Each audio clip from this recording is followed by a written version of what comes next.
በጨነቃችሁ ጊዜ አሁን የምነግራችሁን ነገር አድርጉት፣ እረፍት ታገኛላችሁ።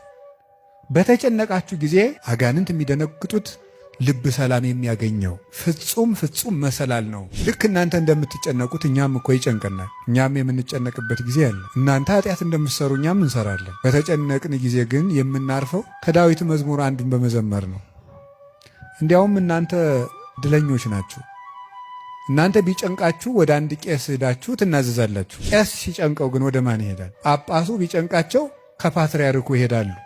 ፓትርያርኩ ቢጨንቃቸው የት ይሄዳሉ? በወንበር መቀመጥ ዕዳ ነው። አባት መሆን ሌላውን አጽናንቶ ራስ መጽናኛ ደግሞ ይቸግራል። የዚያን ጊዜ መጽናኛ የቅዱስ ዳዊት መዝሙር ነው። ሰው ስልክ ደውሎ ቢያስፈራራችሁ፣ ሰው በስልክ ቢሰድባችሁ፣ ያመናችሁት ቢከዳችሁ፣ አደጋ ወደ እናንተ እየመጣ እንደሆነ ብትሰሙ ከዳዊት መዝሙር አንድ አውጥታችሁ አንብቡ።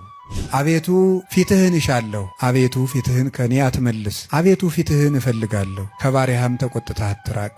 ኃጢአቴ ክፉ ቢሆንም እንኳን በኃጢአቴ ተቆጥተህ አትራቀኝ። ፈጣሬ ቸል አትበለኝ። አቤቱ ፈጣሬ እስከ መቼ ትዘነጋኛለህ?